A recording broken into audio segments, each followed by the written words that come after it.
नमस्कार मित्रों, Kanada academy channel में आपका पुनः हार्दिक स्वागत है।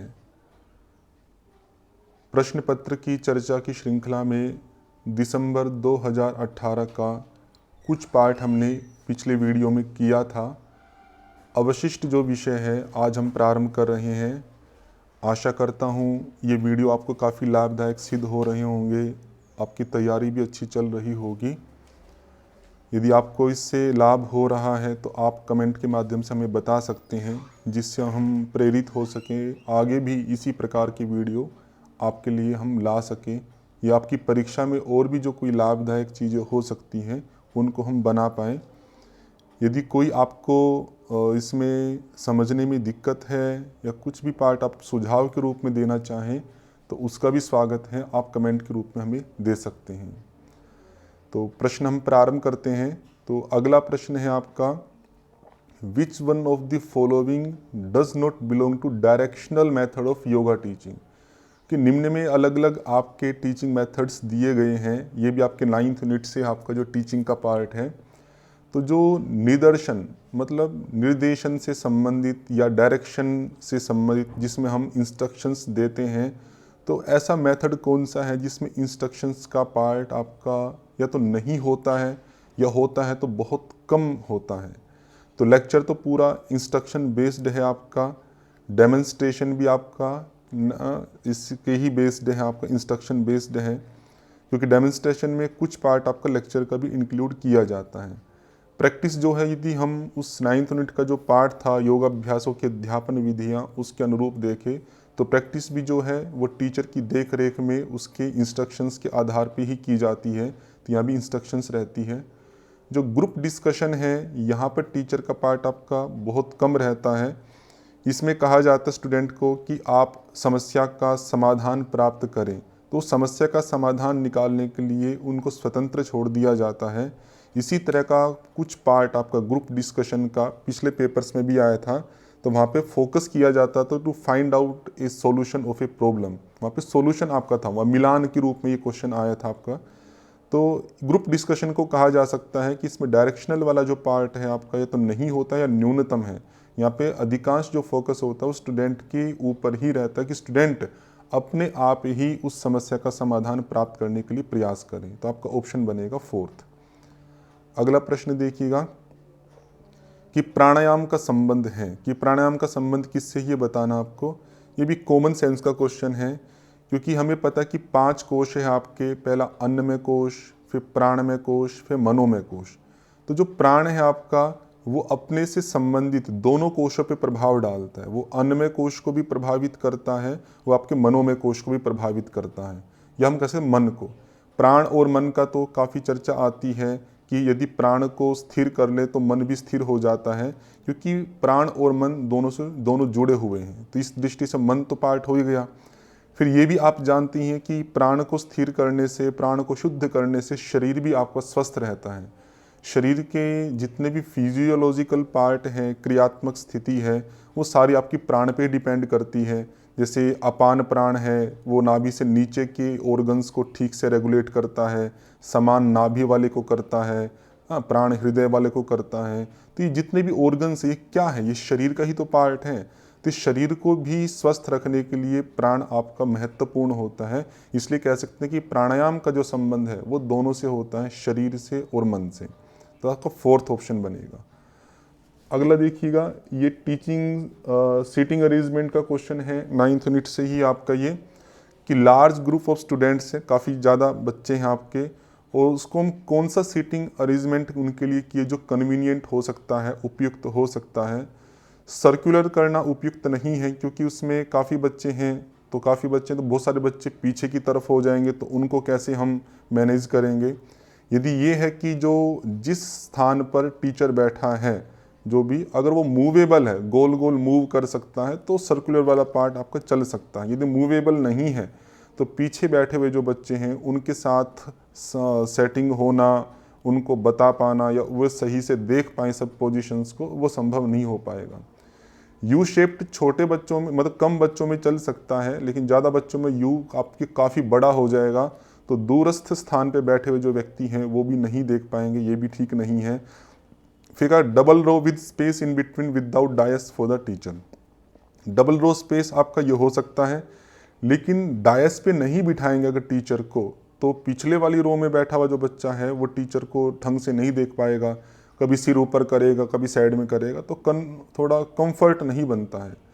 फोर्थ वाला ऑप्शन आपका ठीक है, डबल रो आप करो थोड़ा स्पेस रखते हुए, लेकिन साथ साथ में टीचर को डायस पे बिठाओ। तो डायस होता है ज़मीन से एक ऊंचा पार्ट, जो स्टेज टाइप की आप कह सकते हो वो। तो पीछे बच्चे आप एक दो रो में करो, 3 रो में करो। अब किसी को भी टीचर के साथ कांटेक्ट करने में, देखने में कोई भी दिक्कत नहीं होती है, ये अच्छा पार्ट है। आप देखेंगे कि जो क्लासेस भी चलती हैं आजकल जहाँ ज़्यादा बच्चे होते हैं, तो यहाँ पे 2 स्थिति वहाँ पे देखी जाएंगी आपको। या तो कुछ है कि एक ही पैरेलल स्थिति में बच्चों को बिठा देते हैं एक एक रो में करके, और थोड़ा सा ऊंचा स्पेस डायस का टीचर के लिए कर देते हैं। कुछ स्थानों पर आप देखेंगे कि बच्चों को बैठने का जो स्थान है रो में, वो भी थोड़ा सा इंक्लाइन होता है, मतलब ऊपर की ओर बढ़ते हुए होता है, उससे थोड़ा ऊपर पिछली रो, उससे ऊपर पिछली रो। ऐसा करने से उनको बिल्कुल स्पष्ट दिखाई देता सामने की ओर, उससे दिखने में कोई दिक्कत नहीं होती। तो वो सब पार्ट आपका लार्ज स्टूडेंट्स की दृष्टि से किया जा सकता है। कॉमन सेंस है, आगे भी इसी प्रकार का कोई क्वेश्चन आता है तो आपको ये कॉमन सेंस जरूर यूज करनी चाहिए। अगला प्रश्न देखिएगा, अगला है आपका श्रवण। श्रवण उपांग का संबंध है। तो ये आपका फर्स्ट यूनिट से प्रश्न है। फर्स्ट यूनिट में आपके अलग अलग प्रकार के योग दिए थे, कर्म योग, ज्ञान योग, भक्ति योग, मंत्र योग इत्यादि करके। तो उन्होंने पूछा जो श्रवण उपांग है उसका संबंध किस योग से है। तो सीधे सीधे बिल्कुल फैक्ट है आपका, ज्ञान योग में आपके अंतरंग साधन में श्रवण आता है, श्रवण, मनन, निधिध्यासन और साक्षात्कार। दूसरा भक्ति योग में भी आपका श्रवण आता है। मैं आपको दिखा देता हूँ कहाँ कहाँ पे आता है। देखिए भक्ति योग में भागवत के अनुसार 9 प्रकार की भक्ति थी, वहाँ भी श्रवण आपका अंग था, ये भी स्पष्ट है, आपका स्पष्ट लिखा हुआ है। फिर आपका ज्ञान योग था, ज्ञान योग में 2 प्रकार के साधन थे, बहिरंग साधन जिसमें विवेक, वैराग्य, षट्क संपत्ति और मुमुक्षत्व ये थे। अंतरंग में भी आपका श्रवण आता है, श्रवण, मनन, निधिध्यासन, साक्षात्कार। ये 2 ही पार्ट है आपका जहाँ पे स्पष्ट रूप से श्रवण का उल्लेख किया गया है। सीधा सिंपल आंसर था ज्ञान योग और भक्ति योग। इसी आधार पे आपका 2 और 3 अर्थात सेकंड ऑप्शन आपका ठीक होगा। अगला प्रश्न देखिएगा, योग साधना में निम्नलिखित में से कौन से अवरोध हैं। तो अवरोध मतलब बाधक तत्व। कई बार क्या कहते हैं प्रश्नकर्ता जो शब्द आपकी परीक्षा पुस्तिका में या पुस्तक में दिया गया है उसको नहीं लिखता, कभी कभी ऐसा हो जाता है। तो जैसे यहाँ पर है आपका, वहाँ पर योग के साधक तत्व और बाधक तत्व इस रूप में उल्लेख है, और यहाँ पे आपका बाधक न लिख के अवरोध लिखा। तो कई बार यदि सिनोनिम्स का भी यूज किया जाता है तो भी आपको अच्छे से समझ के ही उस क्वेश्चन को करना चाहिए। ये हठ प्रदीपिका में जो साधक बाधक तत्व हैं उनके बारे में पूछ रहे हैं, ये पहले भी प्रश्न आ चुका है। तो साहस है, उत्साह है, ये तो साधक तत्व में आते हैं। ये तो अवरोध अथवा बाधक तत्व पूछे हैं, तो प्रयास और प्रजल्प, ये सब हम पहले, तो 6 ही बाधक हैं, 6 ही साधक हैं वहाँ पे। तो थर्ड और फोर्थ जो है आपके कि अत्यधिक प्रयास करना, ज़्यादा बातचीत करना, ये सब आपके बाधक रूप में कहे जाते। 3 और 4 था, थर्ड ऑप्शन आपका ठीक बनेगा। अगला देखिएगा, जैन दर्शन के ग्रंथ तत्वार्थ सूत्र के अनुसार ध्यान के प्रकार। ये थोड़ा कठिन क्वेश्चन है और एक तरह से कहे तो सरल भी है। तो तत्वार्थ सूत्रार्थादिगम एक सूत्र है, जैन दर्शन का ग्रंथ है, काफ़ी बड़ा ग्रंथ है, उसमें बहुत सारे फैक्ट दिए गए हैं। तो अब इसमें एक प्रश्न इन्होंने तत्वार्थ सूत्र से पूछा है, पहले के ईयर्स में भी नहीं आया है और आगे के ईयर्स में भी नहीं आया है। तो कभी कभी इससे हमें पता लगता है कि 1-2 प्रश्न ऐसा जरूर आ सकता है जो आपके माइंड से बिल्कुल अलग हो। तो इसलिए हमें ऐसा नहीं करना कि अब हम तत्वार्थ सूत्र को ही पढ़ना शुरू करें, बहुत सारे फैक्ट है उसमें, वो आपका प्रैक्टिकल नहीं, हम उसको पढ़ें। ऐसे 1-2 प्रश्नों को आप छोड़ें, वहाँ पर कॉमन सेंस का यूज करने का प्रयास करें। तो तत्वार्थ सूत्र जैन दर्शन का पार्ट है, तो उसमें ध्यान के प्रकार पूछे हैं। अब यहाँ पे 4 ऑप्शन दिए हैं। अब यहाँ पे हम एलिमिनेशन मेथड का यूज करेंगे। हमें नहीं पता कि तत्वार्थ सूत्र में क्या दिया है, लेकिन हम ये प्रयास करेंगे कि दिए हुए ऑप्शन में क्या हम कुछ ऐसा सेंस लगा सकते हैं जो हम सही सही प्रश्न तक पहुँच पाए। अब आपके जैसे सूक्ष्म ध्यान है, ज्योतिर्ध्यान है, ये आपके ध्यान के प्रकार हठ योग में दिए गए हैं। जैसे देखिएगा यहाँ पे घेरंड संहिता में आपके स्थूल से 100 गुना जो श्रेष्ठ है वो तेजो ध्यान, जिसको ज्योतिर्ध्यान भी कह सकते हैं। वो तेजो ध्यान से 1,00,000 गुना जो है श्रेष्ठ वो सूक्ष्म ध्यान है। ये क्वेश्चन आपका पहले भी आ चुका है इसमें से। तो उस आधार पे देखिए भी सूक्ष्म ध्यान है या ज्योतिर्ध्यान है आपका, ये तो हठ योग के ग्रंथों में आता है, तो अर्थात इसका हो सकता है कि जैन दर्शन के अंतर्गत ना हो। हमने कहीं पर भी आर्त ध्यान और रौद्र ध्यान के बारे में नहीं पढ़ा है, तो संभावना है कि दिए हुए ऑप्शन में ये 2 पार्ट आपके हो सकते हैं जो जैन दर्शन के तत्वार्थ सूत्र से संबंधित हो, क्योंकि सूक्ष्म और ज्योतिर्ध्यान तो आपके हठ योग के हैं। इस आधार पर आप करेंगे तो आपका प्रश्न ठीक होने की संभावना बढ़ जाएगी। उसमें बस आवश्यक यही है कि जिसको आप एलिमिनेट कर रहे हैं उसके बारे में आपको स्पष्ट पता होना चाहिए कि वो कहाँ का है। जैसे हमने सूक्ष्म और ज्योतिर का पता था, ये घेरंड संहिता का है, तो आप अवशिष्ट जो आर्त और रौद्र ध्यान है 2 और 4, वो आपका आंसर ठीक रहेगा उसमें कि थर्ड ऑप्शन जो है वो आपका तत्वार्थ सूत्राधिगम ग्रंथ से संबंधित है, तो आपका थर्ड ऑप्शन हो जाएगा। अगला प्रश्न देखिएगा, अष्टांग योग का वर्णन मिलता है। फैक्चुअल पार्ट है, याद होगा तो बता पाएंगे, नहीं तो संभव नहीं है। पातंजल योग सूत्र सबको पता ही है कि उसमें अष्टांग योग का वर्णन है, बाकी के बारे में नहीं पता। यदि आपने नोट्स ढंग से पढ़े होंगे तो ब्रह्म सूत्र में भी अष्टांग योग का उल्लेख मिलता है। जैसे आप देखिए, मैं आपको दिखाता हूँ ब्रह्म सूत्र के अंदर कहाँ पे है।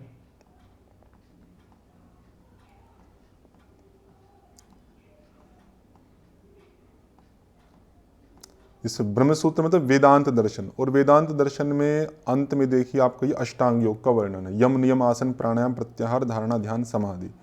इस आधार पर हम कह सकते हैं कि 2 ग्रंथ हैं आपके, पातंजल योग सूत्र और ब्रह्म सूत्र। इन 2 में आपका अष्टांग योग का वर्णन नहीं मिलता है। अब आपको ये भी ध्यान रखना चाहिए आगे के प्रश्नों के लिए कि रुद्रयामल और शारदा तिलक में अष्टांग का वर्णन नहीं है। तो कभी हो सकता कोई प्रश्न फिर घुमा के इसी तरह का पूछ ले, तो आपको चारों का पार्ट ध्यान रखना चाहिए कि किस में है और किस में नहीं है, तो उससे आगे के प्रश्नों में आपको चूज करने में सहायता मिलेगी। तो आपका आंसर बनेगा 1 और 4, मतलब फर्स्ट ऑप्शन आपका ठीक रहेगा। अगला देखिएगा, उभौ तौ न विजानीतो नायम हन्ति न हन्यते, यह कथन किसका है। गीता के लिए तो प्रसिद्ध है आपका, ठीक है, कि आत्मा न तो मरती है न ही मारती है, जो इससे मारने वाला या मरने वाला समझता है तो वे दोनों ही इसको नहीं जानते। दूसरे अध्याय में आत्मा के प्रसंग में ये सब प्रसंग आपका आता है। बस दूसरा जो पार्ट है कि गीता के अलावा किस ग्रंथ में है, यह अधिकांश से जानकारी नहीं होती है। तो हमने क्लास में कई बार आपको बताया है कि इस तरह की जो सिमिलर चीज़ें हैं तो उनको भी आपको ध्यान रखना चाहिए। तो ये आपका कठोपनिषद में भी आता है। तो ये एक प्रसंग तो हो गया, ऐसे और भी बहुत सारे प्रसंग हैं जहाँ पर आपकी समानताएं रहती है। कुछ श्वेताश्वतरोपनिषद की चीज़ें हैं जो कठोपनिषद में आई हैं, कुछ कठोपनिषद की चीज़ें हैं जो मुंडकोपनिषद में आई हैं, तो वो सब भी आपको ध्यान रखनी चाहिए, आगे पूछ सकते हैं। तो ये आपका सिंपल है 3 और 1, 1 और 3 अर्थात आपका हो गया थर्ड ऑप्शन आपका ठीक हो जाएगा। अगला प्रश्न देखिएगा, हठयोग प्रदीपिका के अनुसार किसके अभ्यास से झुर्रियाँ व बाल पकने के रूप में लाभ मिलता है। ये भी फैक्चुअल पार्ट है लाभ का। तो विपरीत करणी और महावेद दोनों में है आपका। अब चेक कर लीजिएगा अपने नोट्स के अंदर कि विपरीत करणी मुद्रा और महावेद मुद्रा, ये 2 मुद्राएं ऐसी हैं जो वलित और पलित। तो वलित पलित ये संस्कृत वर्जन है, हिंदी में वलित को कहेंगे झुर्रियाँ आना, पलित को कहेंगे बाल का पकना। कोई भी शब्द आपका आ सकता है परीक्षा में। तो उन दोनों में लाभ आपका 2 पार्ट आपके हैं, 3 और 4 इनसे मिलता है। ये आपको याद होनी चाहिए लाभ आदि। तो थर्ड ऑप्शन आपका ठीक हो जाएगा। अगला प्रश्न देखिएगा, हठ प्रदीपी का अनुसार पवन कुपित होने पर कौन से रोग होते हैं। तो पवन कुपित होने पर आपके कई सारे रोग बताए हैं, हिक्का, श्वास, कास, शिर अक्षी, कर्ण वेदना। ये एक बार और भी आया हुआ है प्रश्न आपका, ये तो इम्पोर्टेंट है, आगे भी आ सकता है। तो उसी हिसाब से देखेंगे तो कास रोग और श्वास रोग। तो कास तो आपकी खांसी हो गई, श्वास अस्थमा हो गया। ये 2 रोग हैं, यदि ठीक से आप प्राणायाम नहीं करते हैं और पवन कुपित हो जाती है आपकी, तो 2 रोग आपको हो सकते हैं। वहाँ पे आपके और भी हैं, शीर अक्षी कर्ण वेदना, सिर में, आँखों में और कानों में आपको पीड़ा हो सकती है। तो यहाँ पे नेत्र रोग लिखा है लेकिन नेत्र पीड़ा नहीं लिखी। नेत्र पीड़ा एक अलग पार्ट है, नेत्र रोग होना अलग पार्ट है। तो नेत्र संबंधी कोई रोग नहीं होता, बस आंखों में दर्द हो सकता है, ये आप समझ सकते हैं। तो यहाँ दी हुई ऑप्शन में 2 आपके मैच करते हैं, कास और श्वास, बस सेकंड और थर्ड। तब फर्स्ट ऑप्शन आपका ठीक हो जाएगा। अगला देखिएगा, घेरंड संहिता अनुसार प्रत्याहार के परिणाम हैं। तो घेरंड संहिता में प्रत्याहार का एक लाभ है जो साक्षात लिखा हुआ है, वह है कामादि शत्रुओं का नाश। तो ये तो आपको ध्यान रखना ही है। लेकिन यहाँ पे ग्रुपिंग है आपकी, मतलब कम से कम आपको 2 चुनने हैं, तो 2 में दूसरा आपका साक्षात्वान नहीं लिखा है। तो अब आपको कॉमन सेंस का यूज करना है कि प्रत्याहार क्या होता है। इंद्रियों का नियंत्रण, कि हम इंद्रियों को विषयों से खींच लेते हैं तो उसको हम प्रत्याहार बोलते हैं। तो उस दृष्टि से हम कह सकते हैं कि मन को वश में करना, क्योंकि इंद्रियों में 5 ज्ञानेंद्रियां और एक मन, ये 6 पार्ट आपके आते हैं। तो मन को वश में करना ये सेकंड पार्ट है। बाकी आत्मा पर विजय, हो सकता है कि आगे के परिणामों में ये बने, लेकिन ये डायरेक्ट प्रत्याहार से मैच नहीं करता है। वृत्तियों को नियंत्रित करना ये भी उतना मैच नहीं करता है, क्योंकि ये जो है आत्मा पर विजय, वृत्तियों नियंत्रित करना, यदि कोई व्याख्या करने वाला हो तो इसको भी प्रत्याहार से जोड़ सकता है, खासकर वृत्तियों को नियंत्रित करना। लेकिन वही पार्ट है कि जो डायरेक्ट संबंधित होता है, ऐसा नहीं कि व्याख्या करने के बाद वो आए। तो डायरेक्ट में एक तो जो लिखा हुआ है काम आदि शत्रुओं का नाश, वो तो है ही, और प्रत्याहार में जो है कि इंद्रियों पर नियंत्रण, तो इंद्रियां मतलब मन भी आ गए, तो मन को वश में करना। तो ये भी आपको ध्यान अवश्य रखना है कि कहीं पर हम कई बार ज़्यादा बुद्धि लगा देते हैं, ज़्यादा बुद्धि लगाना भी क्वेश्चन को गलत कर देता है। तो आपको पहले जो प्रसिद्ध अर्थ है उस पर ही आपको ध्यान रखना चाहिए। कहीं पर उस प्रसिद्ध अर्थ से बात नहीं बन रही है, तब आपको बुद्धि का प्रयोग करके व्याख्या आप ले सकते हैं, वो उचित रहेगा। शुरुआत में लेना उचित नहीं है। अगला प्रश्न देखिएगा, हठ प्रदीपिका के अनुसार ब्रह्म ग्रंथि भेदन से साधक बनता है। तो हठ प्रदीपिका में वहाँ पे अलग अलग ग्रंथियों का भेदन बताया है। उसके अंदर आपकी जो योगी की 4 अवस्थाएं हैं, तो उसके लाभ आपको बताने हैं, देखिएगा। तो ये लाभ आपके जो आरंभ अवस्था में जो ब्रह्म ग्रंथि भेदन हुआ था उसमें दिए हुए हैं। दिव्य देह हो जाता है, ओजस्वी, आरोगी, आरोगी मतलब निरोगी, दिव्य गंध आती है उसमें, और संपूर्ण हृदय शून्य हो जाता है, बिल्कुल शांत हो जाता है। उस आधार पे हम यहाँ पे देखें तो आपका ओजस्वी वाला पार्ट आ गया, निरोगी वाला आ गया। बुद्धिमान और सदाचारी वाला पार्ट है वो यहाँ पर नहीं दिया है। तो ये इससे 4 अवस्थाओं से प्रश्न पहले भी आया है। कई बार ग्रंथि भेदन है, कहीं पर शब्द का श्रवण है, और यहाँ पे लाभ भी पूछ लिया। तो आपको अन्य जो लाभ हैं वे भी आपको ध्यान रखने चाहिए, आगे हो सकता है वे भी आपसे पूछे जाएं। इस आधार पर आपका फर्स्ट और सेकंड ऑप्शन बनेगा, था फर्स्ट ऑप्शन आपका ठीक है। अगला प्रश्न देखिएगा, अच्छा इसका है, which of the following are not the lymphatic tissue. Lymphatic system आपका इम्यून सिस्टम को कहा जाता है। तो हमें ये बताना कि दिए हुए 4 में से कौन सा है आपका जो लिम्फेटिक टिश्यू नहीं है। एड्रिनल ग्लैंड है, इसका लिम्फेटिक सिस्टम से कोई संबंध नहीं है, अलग कर दो। थायराइड ग्लैंड है, इसका भी कोई संबंध नहीं है, इसको अलग कर दीजिए। टॉन्सिल्स होते हैं आपके जिनमें लिम्फ भरा हुआ होता है, जैसे कुछ गले में पाए जाते हैं, कुछ आर्म पिट में मिलते हैं आपके, कुछ पेल्विक एरिया में मिलते हैं। तो इनमें होता है आपका लिम्फ भरा होता है, और ये सुरक्षा में काम करते हैं, इसको लिम्फेटिक टिश्यू कहा जाता है। वो सबसे बड़ा जो लिम्फेटिक टिश्यू है वो आपका स्प्लीन। तो ये पूछा जा सकता है कि सबसे बड़ा जो लिम्फेटिक टिश्यू है वो क्या है आपका, वो स्प्लीन है, मोस्ट इंपॉर्टेंट है, ध्यान रखिएगा। सिंपल ही पार्ट था आपका, थोड़ा भी अगर आपको एनाटॉमी का परिचय होता बहुत आराम से आप बता सकते थे। तो थर्ड और फोर्थ आपका ऑप्शन बनेगा, अर्थात फोर्थ आपका आंसर आ जाएगा। अगला देखिएगा, in a vegetarian diet the major sources of proteins are. ये भी कॉमन सेंस का है। ये जितने भी सब्जियां हैं, फल हैं, उनमें प्रोटीन नगण्य प्राय होता है। उसमें सबसे अधिक जो मात्रा होती है आपकी वो होती पानी की। उसके बाद आपके जो मेन सोर्सेज हैं उसमें वे आपके मिनरल्स और विटामिन्स। ये ध्यान रखने आपको, जितनी भी सब्जियां हैं, फल हैं, वो मिनरल्स और विटामिन्स के सोर्स हैं और वाटर के सोर्स हैं। बाकी जो और पार्ट आपके फाइबर है, प्रोटीन है, कार्बोहाइड्रेट है, इनका पार्ट न्यूनतम होता है। लेकिन जो पल्सीज हैं, दालें हैं, या जो अनाज हैं आपके, ये आपके प्रोटीन के सोर्स हैं। तो ये आपको कॉमन सेंस के आधार पर ही बता सकते थे, प्रश्न कठिन नहीं था। तो 3 और 4 आपका ऑप्शन बन जाएगा। क्योंकि अगर हम देखें कि प्रोटीन में सबसे ज़्यादा जो सोर्सेज है वो दालें हैं, दालों में भी सोयाबीन दाल में सबसे अधिक पाया जाता है। तो ऐसी कॉमन सेंस आपकी न्यूट्रिशन के संबंध में बनी हुई होनी चाहिए। 3 और 4 अर्थात आपका सेकंड ऑप्शन आपका बन जाएगा। अगला प्रश्न देखिएगा,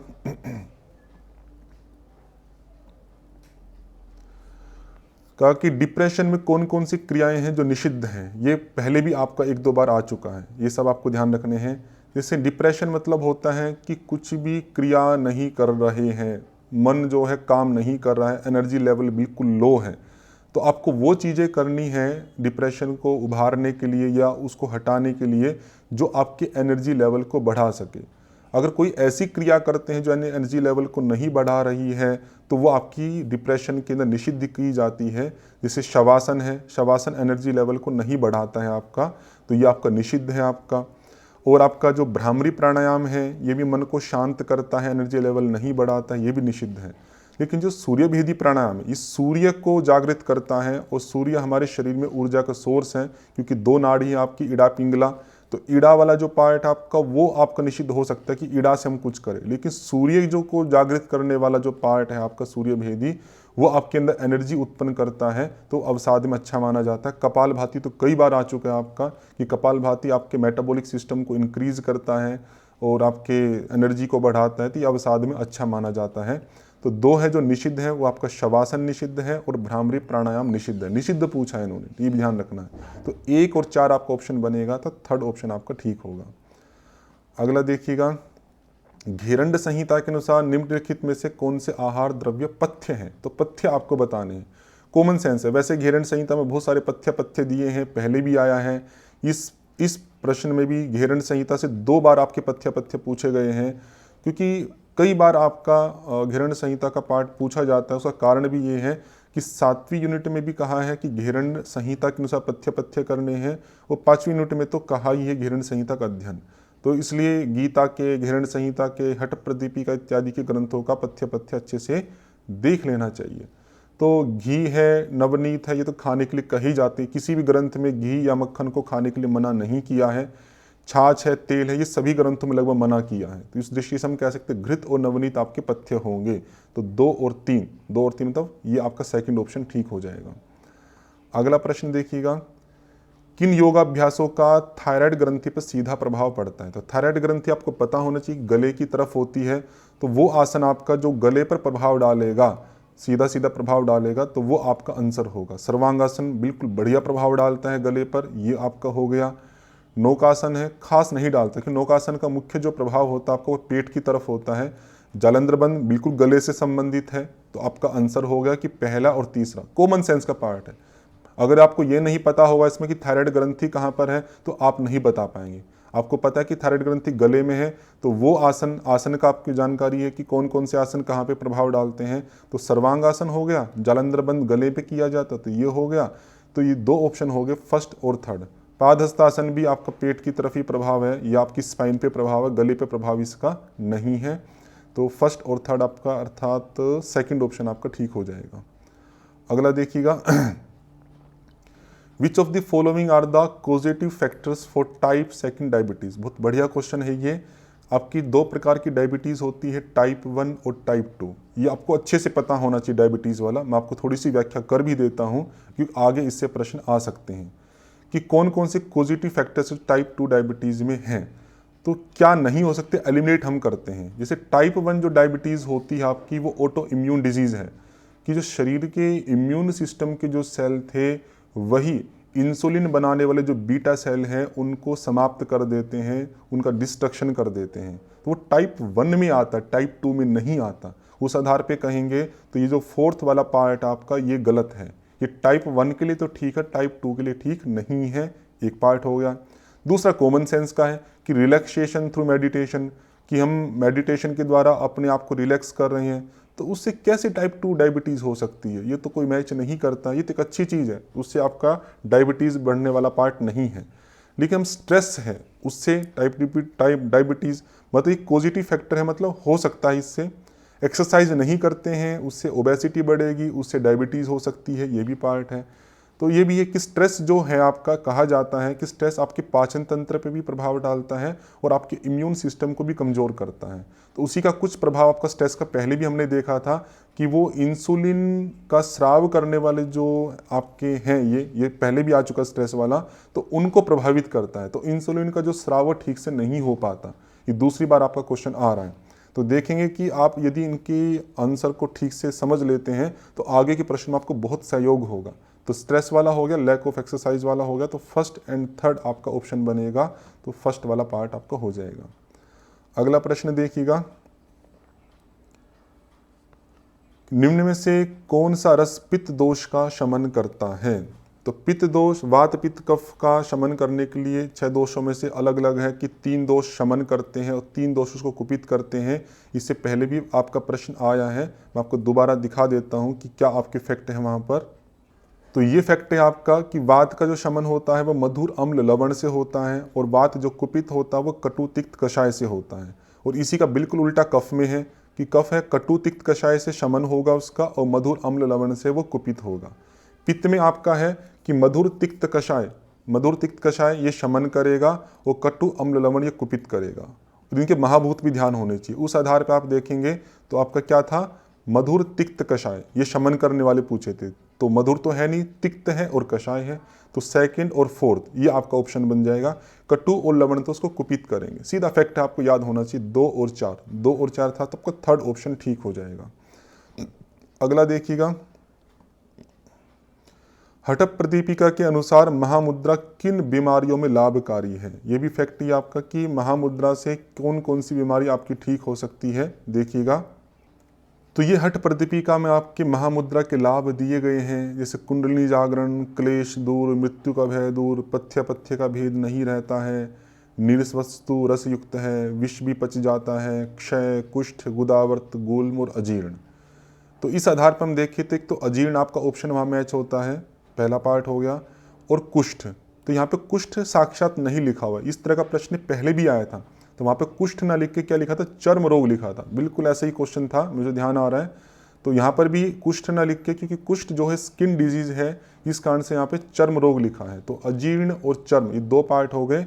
अनिद्रा और श्वास का लाभ महामुद्रा का वहाँ पर नहीं दिया गया है, तो ये आपके नहीं होंगे। तो सेकंड और थर्ड आप मैच करते हैं तो आपको फोर्थ ऑप्शन ठीक हो जाता है। ठीक है, आगे देखिएगा,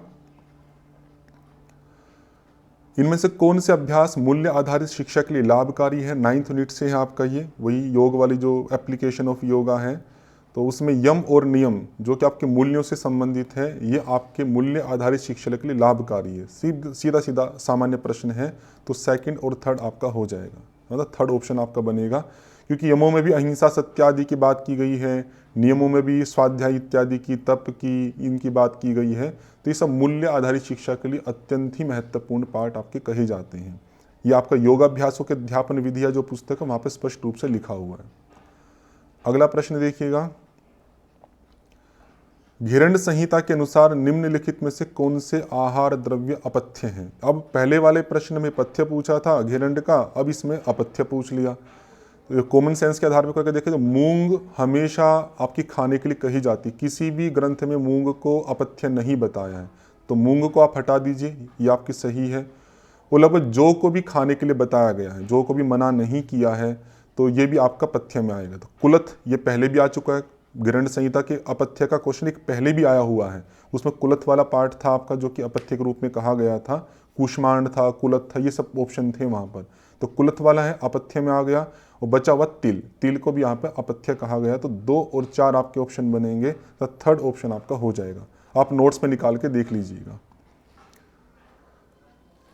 कौन से आसन है जो पीछे झुकने वाले हैं, बहुत सामान्य सा प्रश्न आपका, भुजंगासन और चक्रासन, ये 2 हैं आपके। उत्तान पादासन ये पीछे झुकने वाला नहीं है, सर्वांगासन भी पीछे झुकने वाला नहीं है।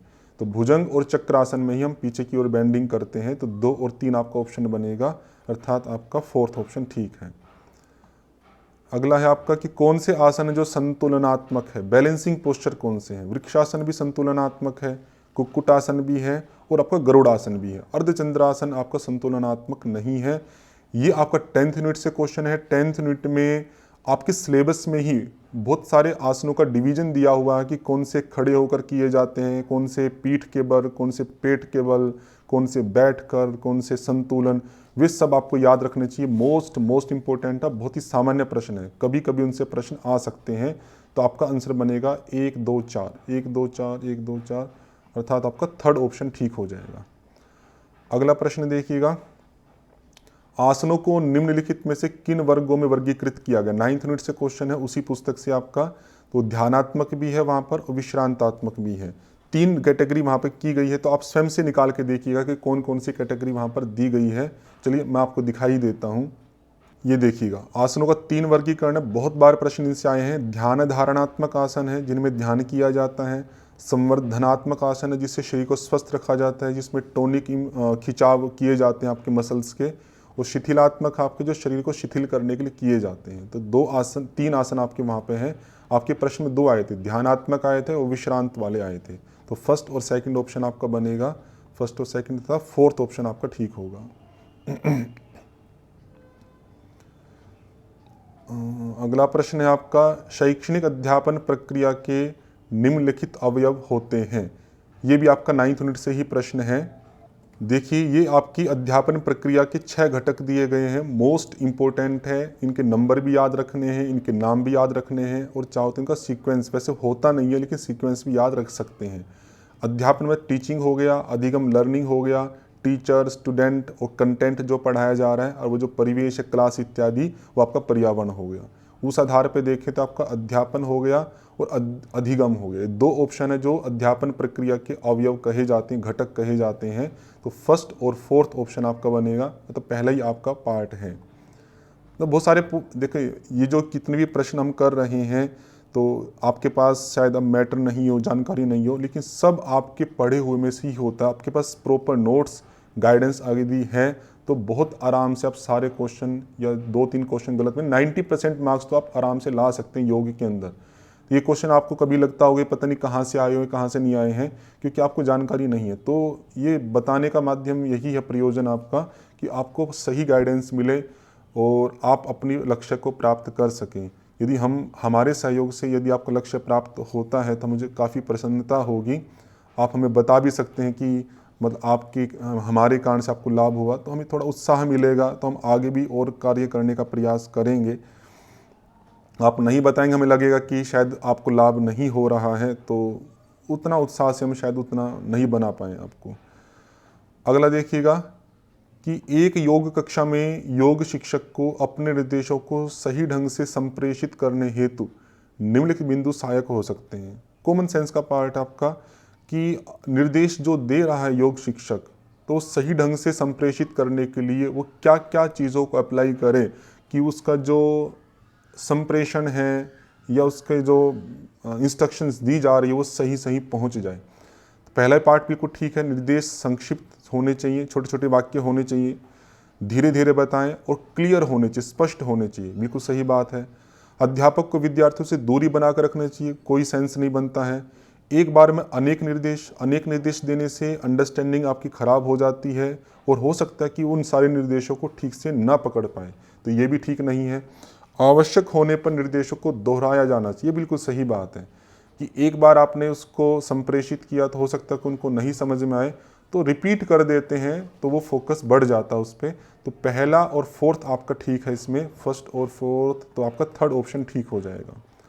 अगला प्रश्न देखिएगा, ये है, अच्छा इसका है आपका कि कैरेक्टरिस्टिक्स ऑफ पर्सनैलिटी इंक्लूड, ये भी कॉमन सेंस का, इसके लिए आपको कोई अलग से अध्ययन की आवश्यकता नहीं है कि पर्सनैलिटी की कैरेक्टरिस्टिक्स में क्या क्या चीज़ें हो सकती हैं। आपको पता कि पर्सनैलिटी में किन किन चीज़ों को फोकस किया जाता है।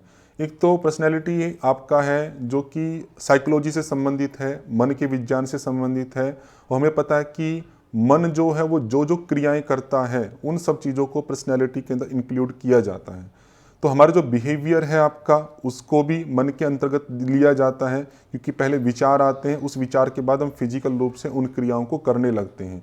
तो ये भी पर्सनैलिटी में इंक्लूड होगा कि किस किस प्रकार का बिहेवियर हम कर रहे हैं, और हमारे थिंकिंग का जो मोड है, किस प्रकार से हम थिंकिंग करते हैं, कैसा है, क्या लेवल है, वो भी पर्सनैलिटी के अंतर्गत आता है। हमारे जो एक्शन है वो, या आपका एनवायरमेंटल जो इंटरेक्शन है वो उतना आपका पर्सनैलिटी के साथ नहीं जुड़ा हुआ है। दिए हुए ऑप्शन में सबसे अधिक जो मैच होते हैं आपकी पर्सनैलिटी के साथ में, वो आपका फर्स्ट और सेकंड, आपके थॉट्स और आपका बिहेवियर।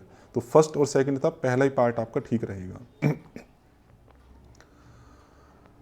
अगला प्रश्न देखिएगा आपका कि लंबर स्पॉन्डिलोसिस में कौन से आसन निषिद्ध है। ये भी कई बार आपका प्रश्न आ चुका है। तो जो आगे झुकने वाले आसन है सब मना कर दो। तो जैसे पवन मुक्त आसन है वो नहीं करना है, पादहस्तासन है वो नहीं करना है। बैक बेंडिंग वाले सही रहते हैं, तो भुजंगासन सही है, अर्धचक्रासन सही है। पूर्ण चक्रासन इतना ठीक नहीं माना जाता, लेकिन अर्धचक्रासन ठीक है। तो पाद और पवन मुक्त ये आप हटा दीजिए, तो फर्स्ट और फोर्थ आपका आंसर हो जाएगा। फर्स्ट और फोर्थ अर्थात फोर्थ ऑप्शन आपका ठीक है। अगला देखिएगा, कथन कारण के प्रश्न हम पहले कर चुके हैं, आप वहीं से देख लीजिएगा, उनको हम दोबारा नहीं करेंगे।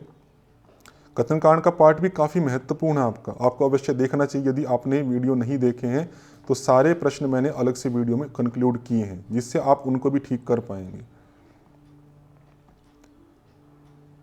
सिद्ध सिद्धांत पद्धति के अनुसार निम्नलिखित चक्रों को आरोही मतलब बढ़ते हुए क्रम में व्यवस्थित कीजिए। तो ये 9 चक्र आपके सिद्ध सिद्धांत पद्धति में आते हैं। मैं आपको दिखाता हूँ कौन कौन से चक्र हैं, उनका क्या क्रम है। तो ये 9 चक्र हैं जो सिद्ध सिद्धांत पद्धति में दिए हैं। पहले ब्रह्म चक्र, जिसको मूलाधार चक्र भी कह सकते हैं, स्वादिष्ठान, नाभि, अनाहत या हृदय चक्र, कंठ चक्र, तालु चक्र, भ्रू चक्र, जिसको मध्य चक्र भी कहा है। ये सिनोनिम्स भी बहुत इंपॉर्टेंट है, पूछे जा सकते कि सिद्ध सिद्धांत पद्धति में मध्यम चक्र किसे कहा गया है। ठीक है, ये पार्ट आपको अवश्य ध्यान रखने चाहिए। और फिर आपका ब्रह्मरंध्र, जिसको निर्वाण चक्र कहा जाता है, और फिर आपका है आकाश। उस आधार पे देखेंगे तो पहले आपका आएगा कंठ चक्र, देखिएगा कंठ, फिर आपका तालु, उसके बाद आपका भ्रू चक्र, फिर आपका निर्वाण चक्र, और अंत में आपका आकाश चक्र। ठीक है, ये मैच कर लिया। इसी आधार पे आप मैच कर लीजिएगा अपने हिसाब से, मैंने आपको बता दिया है। अगला, लघु शंख प्रक्षालन की तकनीक में निम्नलिखित आसनों को उचित क्रम में व्यवस्थित कीजिए। एक प्रश्न पहले भी आया हुआ है। तो 5 आसन है जो लघु शंख प्रक्षालन में आपके किए जाते हैं, तो उनका आपको क्रम व्यवस्थित यहाँ पर करना है। ये आपके शंख प्रक्षालन में 5 आसन हैं आपके, और उनकी अलग अलग क्रियाएं भी दी गई है कि कहाँ कौन सा शोधन होता है। ताड़ासन, तिर्यक ताड़ासन, कटिचक्रासन, तिर्यक भुजंगासन और उदराकर्षणासन। तो उस आधार पर आप देखेंगे तो आपका होगा पहले ताड़ासन, तिर्यक ताड़ासन, कटिचक्रासन, तिर्यक भुजंगासन और उदराकर्षणासन। आप मैच कर लीजिएगा उस आधार पे जो भी ऑप्शन बनेगा। शायद मुझे लगता है आपका 4th ऑप्शन आपका बनेगा, 3 और 4, हाँ 4th ऑप्शन आपका बन जाएगा। अगला प्रश्न देखिएगा, निम्नलिखित क्रियाओं को ऊर्जा व्यय के बढ़ते हुए क्रम में व्यवस्थित कीजिए कि सबसे कम किस में होता है, फिर उससे ज़्यादा किस में, उससे ज़्यादा किस में। तो ऐसे कोई निश्चित सिद्धांत तो नहीं लगता है, कुछ कुछ कॉमन सेंस लगाई जा सकती है। तो थोड़ा सब्जेक्टिव पार्ट लगता मुझे, ऑब्जेक्टिविटी कम लगती है इसमें। हो सकता है किसी ग्रंथ में इनका व्यवस्थित दिया हो, तो मेरे पढ़ने में कोई ऐसा ग्रंथ नहीं आया है। हिरण्य संहिता में कुछ चीज़ें आई हैं कि किस में ज़्यादा आपकी ऊर्जा लगती है, लेकिन वहाँ पे ये सारे नाम नहीं है। सीढ़ियाँ चढ़ना नहीं है वहाँ पर, या आपका दौड़ना, तैरना आदि, ये कुछ चीज़ें हैं, कुछ नहीं हैं। तो इन्होंने जो स्वीकार किया वही आपको मानना है। तो इन्होंने जो माना है, एक तो है भी चलने में सबसे कम लगेगी, लेकिन आगे जैसे दौड़ना है, तैरना है, तो कोई बहुत अधिक तेज़ दौड़ सकता है, कोई तेज़ तैर सकता है। तो अलग अलग अभ्यास अलग अलग ऊर्जा का हो सकता है उसमें। तो इन्होंने जो स्वीकार किया है वो आप देखिएगा। तो उन्होंने माना है कि आपका सबसे पहले चलने में सबसे कम एनर्जी लगेगी, उससे ज़्यादा लगती है आपकी तैरने में, उससे ज़्यादा लगती है आपकी दौड़ने में। तो ये तैरना और दौड़ने वाला पार्ट थोड़ा सा हो सकता है कि कम ज़्यादा हो, लेकिन उन्होंने यही स्वीकार किया कि तैरना पहले आएगा, उससे ज़्यादा दौड़ने में लगेगी, और सीढ़ियाँ चढ़ने में सबसे ज़्यादा लगती है। ये आपका स्वीकार किया जा सकता है, क्योंकि जब हम ज़मीन से ऊपर की ओर जाते हैं तो आपका ऑक्सीजन लेवल कम हो जाता है। उस कारण से आप देखेंगे कि उसमें थकावट ज़्यादा होती है। ये बिल्कुल सही है, क्योंकि हम जब पहाड़ पे चढ़ते हैं बहुत जल्दी थकावट हो जाती है, सीढ़ियाँ चढ़ते हैं तब थकावट हो जाती है। उसका कारण है आपका कि एनर्जी, जो ऑक्सीजन लेवल है आपका, वो ज़मीन से ऊपर कम होता है। उसका क्यों कम होता है वो एक अलग पार्ट है ज्योग्राफी का, वो कभी अलग से चर्चा कर सकते हैं। उस आधार पर आपका ऑप्शन बनेगा, फर्स्ट ऑप्शन हो जाएगा आपका 2, 3, 1, 4। अगला प्रश्न देखिएगा, योग दर्शन से है, ये अलग अलग पार्ट है, उनको मैच करना है। अविद्या, अस्त्यान, अपरिग्रह, दौर्मनस्य, करुणा। तो अविद्या क्या है आपका, क्लेश है, ये मैच हो जाएगा। स्त्यान क्या है आपका, अंतराय है, 4 से हो जाएगा। अपरिग्रह आपका क्या है, ये यम है, यम से मैच हो जाएगा। दौर्मनस्य क्या आपका सहभुवा है, और करुणा क्या आपकी भावना है। इस आधार पर मैच करके आंसर देख लीजिएगा। आगे प्राणों के बारे में बताया और उनके कार्य दिए गए हैं शिव संहिता अनुसार। आप कॉमन सेंस से वैसे भी देख सकते हैं। नाग का क्या होता है आपका, डकार होता है। देवदत्त का आपका जम्भाई होता है। धनंजय का वैसे मृत्यु के पश्चात जो नहीं छोड़ता वो धनंजय है, लेकिन शिव संहिता में धनंजय का हिचकी दिया हुआ है। क्रिकर का भूख प्यास है, और कूर्म का उन्मीलन, मतलब पलक झपकना इत्यादि जो कूर्म का पार्ट है। तो बाकी सब कॉमन ही है। अगर धनंजय को छोड़ दें तो बाकी सब कॉमन है। देवदत्त का भी जमभाई कॉमन है, सबका है। धनंजय होता आपका कि जो मृत्यु के पश्चात नहीं छोड़ता है, कुछ समय के लिए शरीर में बना रहता है या शरीर की शोभा बनाता है।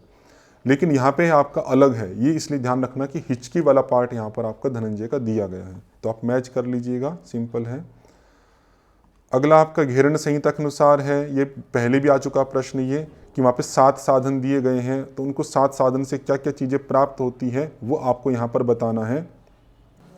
तो षटकर्म का आपको स्पष्ट ही है, क्योंकि जो भी षटकर्म शोधन करते हैं तो शोधन हो जाएगा। प्राणायाम है वो शरीर को हल्का बनाते हैं तो लाघव हो जाएगा। आसन से हमें दृढ़ता प्राप्त होती है, शरीर मजबूत होता है तो दृढ़ता हो जाएगी, और मुद्रा से स्थिरता हो जाएगी। उस आधार पर आप मैच करके ऑप्शन बना सकते हैं।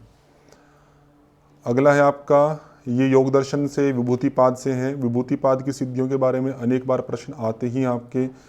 इस कूर्म नाड़ी से स्थिरता होती है, नाभि चक्र पर संयम करने से काय व्यूह का ज्ञान होता है, कंठकूप करने से क्षुत पिपासा निवृत्ति, मतलब भूख प्यास का अभाव भी होता है। यहाँ पर क्षुत पिपासा शब्द भी आ जाता है, आपको हिंदी वर्जन ना आके संस्कृत भी डाला जा सकता है।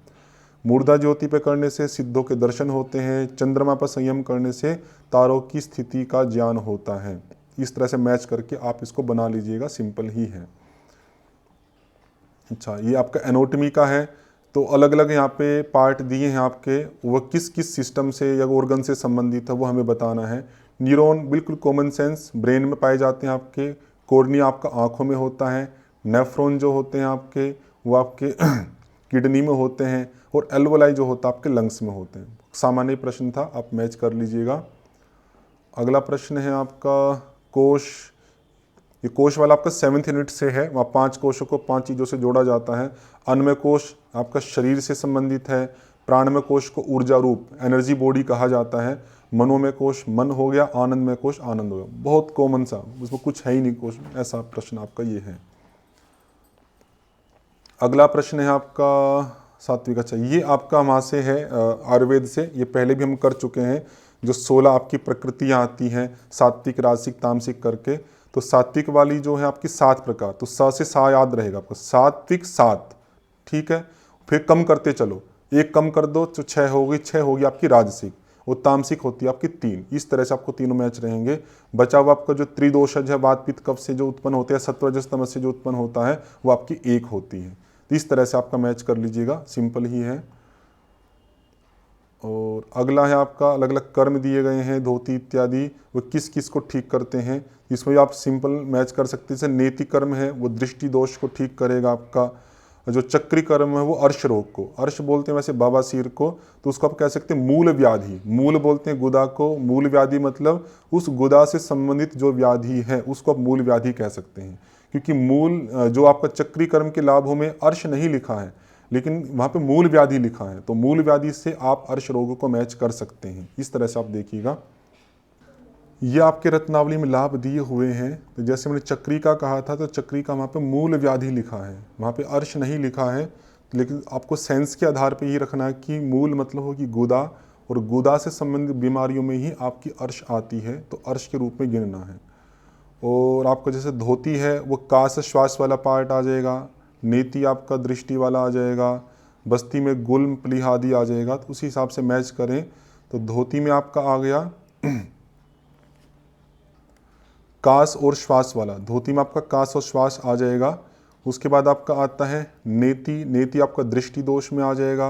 और जो बस्ती है आपका सी वाला, तो वो आपका हो जाएगा गुल्म और प्लीहा रोग में हो जाएगा। चक्री का आपका हो जाएगा अर्श रोग में। और नौली जो कर्म है वो आपकी अग्नि को प्रदीप्त करने के लिए हो जाएगा, वह मंदाग्नि को ठीक करेगा। इस तरह से आप मैच करेंगे तो आपका ऑप्शन बन जाएगा, आपका ये सेकंड ऑप्शन आपका बनेगा, आप देख लीजिएगा। अगला देखिएगा वायु महाभूत आदि, ये पहले भी आ चुका है, सिंपल है। पृथ्वी है वो गंध से संबंधित है, जल है आपका रस से, अग्नि रूप से है, वायु स्पर्श से, ये आ चुका है आपका, इसमें कोई खास पार्ट नहीं है। ये आपका योग दर्शन से है, संतोष से अनुत्तम सुख लाभ है, स्वाध्याय से आपका इष्ट देवता संप्रयोग है, समाधि सिद्धि ईश्वर प्रणिधानात हो गया सी का 1, और तप से कायेंद्र सिद्धि। सूत्र याद होने चाहिए। आप देखेंगे कि बहुत सारे प्रश्न आपके योग दर्शन के सूत्रों से आते हैं, तो सूत्र आपको अच्छे से याद होने चाहिए, काफ़ी महत्वपूर्ण है।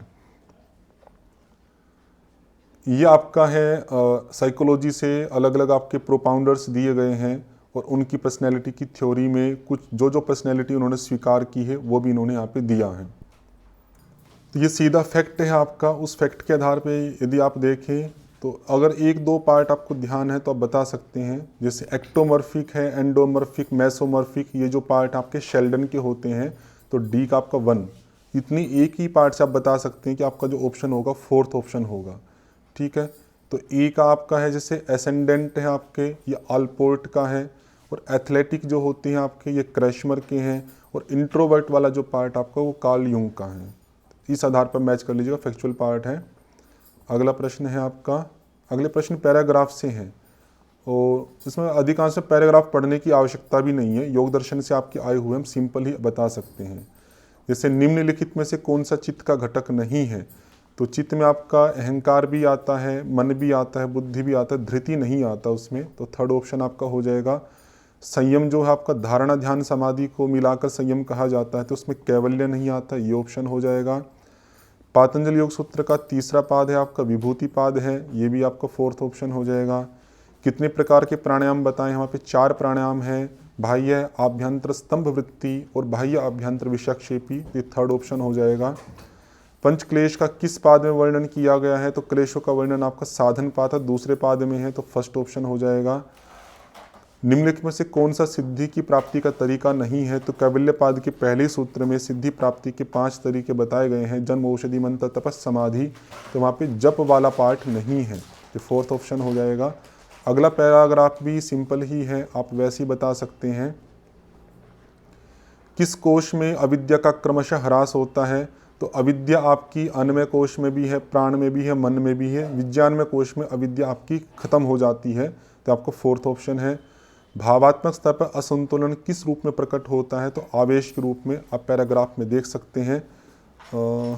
ये आवेग वाला देखिए, अति पसंद और नापसंद के कारण भावात्मक स्तर पर असंतुलन के कारण आवेग प्रकट होते हैं, तो आवेग या आवेश एक ही बात है, तो आपका 1st ऑप्शन हो जाएगा। अगला है कि पूर्ण रूपेण तनाव मुक्त अवस्था किस कोश के स्तर पर प्रकट होती है, आपकी आनंदमय कोश। आनंदमय कोश में केवल आनंद ही रहता है, वहाँ पर तनाव का कोई अंश मात्र भी नहीं रहता, तो पूर्ण रूप से तनाव मुक्त अवस्था आपकी आनंद की कही जाती है। फिर आधुनिक चिकित्सा विज्ञान के अनुसार तनाव किसके असंतुलन से होता है आपका, तो तंत्रिकी अंतःस्रावी तंत्र से होता है। इसका इंग्लिश वर्जन भी आप देख सकते हैं, न्यूरो एंडोक्राइन सिस्टम। तो मैंने कहा कि जो इम्बैलेंस है आपका, stress occurs due to imbalance of, उसमें नर्वस सिस्टम और एंडोक्राइन सिस्टम आपको ठीक से काम नहीं करता, तब आपका ये इम्बैलेंस बनता है। ये भी आपका पैराग्राफ में ही दिया हुआ है, वो आप देख सकते हैं। जैसे ये लिखा, तंत्रिका अंतःस्रावी तंत्र में असंतुलन रूप में जाना जाता है। अगला प्रश्न है आपका, आनंद की अवस्था प्राप्त की जा सकती है योग से, कॉमन सेंस से आपका योग से हो जाएगी। और पंच मुख्य आवरणों के रूप में मनुष्य की समग्रता की अवधारणा किस उपनिषद में उल्लिखित है, मतलब 5 जो कोश हैं वे किस उपनिषद में है, तो तैत्तिरीय उपनिषद। तो तैत्तिरीय उपनिषद में 3 वल्ली हैं, शिक्षावल्ली, ब्रह्मानंद वल्ली, भृगुवल्ली क्रमशः। तो ब्रह्मानंद वल्ली में 5 कोशों का विस्तार से उल्लेख किया गया है, तो तैत्तिरीय उपनिषद आपका आंसर हो जाएगा। तो ये आपका दिसंबर 2018 मतलब 2018 का पूरा पार्ट आपका कंप्लीट हो गया है। आगे की वीडियो में हम 19 का और 20 का जो पार्ट वो पूरा करेंगे, कल या परसों तक उसको पूरा कर देंगे। तो मुझे लगता है आपको काफ़ी लाभ रहा होगा इन वीडियोज़ से, तो आप कमेंट करके हमें बता सकते हैं। आपका बहुत बहुत धन्यवाद। ओम शम।